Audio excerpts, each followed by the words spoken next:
Ghazali. Yang pertama, yang jelas puasa itu kepatuhan. Allah sendiri yang merintah secara terang-terangan loh. Ndak tedeng aling-aling kutiba alaikumusiyam. Kalian diwajibkan.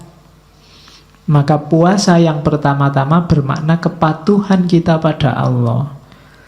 Segala manfaat, segala hikmahnya puasa itu di bawah kepatuhan ini. Ndak boleh dibalik. Puasa itu menyehatkan. Kalau saya sudah sehat, apa harus puasa, Pak? Harus tetap. Nggak bisa dibalik. Puasa itu bikin kita menahan nafsu. Wah, saya itu nggak pernah tergoda oleh nafsu, Pak. Berarti nggak butuh puasa. Nggak. Yang pertama-tama tetap kepatuhan. Seandainya puasa nggak menyehatkan sekalipun, bikin kamu lapar, perutmu melilit, tetap harus puasa. Karena yang pertama-tama puasa itu kewajiban dari Allah. Ya kayak sholat kemarin. Sholat itu tanha anil fasya' wal mungkar. Pak, saya itu orang baik, Pak. Tidak pernah fasya' wal mungkar. Berarti tidak butuh sholat, oh, Pak? Tetap butuh sholat. Kenapa? Itu kepatuhan. Bukti bahwa kita percaya pada Allah, pada Rasul. Jadi yang pertama-tama itu. Tidak pakai argumen apa-apa. Baru kalau kita sudah patuh, kita rinci manfaatnya apa, hikmahnya apa, biar lebih mantap kepatuhan kita. Jadi tidak bisa dibalik, tidak bisa. Pak, sholat itu kan untuk mengingat Allah. Sholat li dzikri katanya Allah. Kalau saya sudah anytime ingat Allah, apa butuh sholat, Pak? Butuh. Kenapa? Kepatuhan. Jadi yang pertama-tama ibadah itu kepatuhan. Baru terus kita cari hikmahnya, manfaatnya, rahasianya. Itu biar ibadah kita semakin mantep. Biar kita sadar bahwa Allah tidak pernah nyuruh sesuatu yang sia-sia. Tapi itu belakangan. Setelah nilai kepatuhan. Termasuk puasa. Terus yang kedua, pelatihan. Riyadhah. Jadi puasa ini semacam short course 1 bulan. Latihan nyapih nafsu.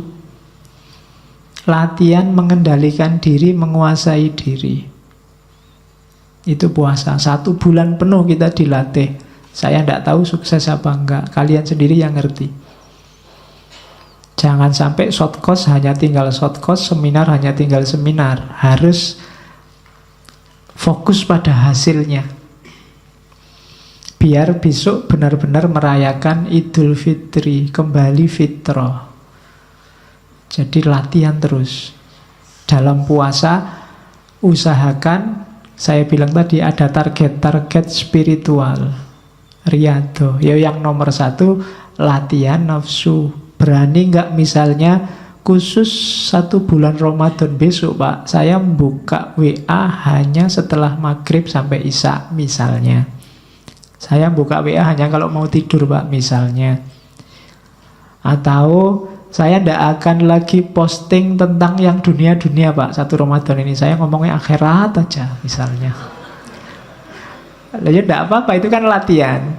Pelan-pelan. Jadi silahkan bikin target sendiri. Riyadhah, bikin pelatihanmu sendiri. Ya latihan utamanya memang melawan hawa nafsu. Semoga sukses. Yang ketiga, puasa adalah pengorbanan, persembahan. Persembahkanlah rasa laparmu, persembahkanlah rasa hausmu, persembahkanlah perjuanganmu untuk Allah. Jangan untuk yang lain. Jangan untuk, Pak, lumayan Pak, ada puasa 1 bulan, bisa diet gratis. Lumayan bisa menurunkan berat badan, enggak. Persembahkan puasamu untuk Allah. Dimensi pengorbanan. Semua ibadah itu persembahkan untuk Allah. Bahkan kalau kamu sholat kan ada yang di doa iftitah itu kan inna sholati wa nusuki. Sholatmu, ibadahmu, bahkan hidupmu dan matimu persembahkan untuk Allah. Kalau dipersembahkan untuk Allah kan gak boleh sembarangan. Masa dipersembahkan untuk Allah ngasih yang tidak berkualitas, kan malu. Wong kamu ngasih hadiah dosenmu, ngasih oleh-oleh tetanggamu aja nyari yang pantas, apalagi untuk Allah. Jadi yang ketiga, pengorbanan, persembahan. Jadi membahas puasa itu perhatikan konteksnya. Ada konteks kepatuhan, ada konteks pelatihan, ada konteks pengorbanan.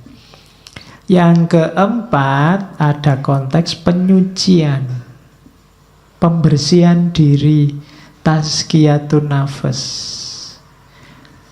Jadikan momen puasa itu untuk menaikkan kualitas kemanusiaan kita, biar kita semakin murni jadi manusia. Makanya goal terakhirnya kan fitri, fitrah.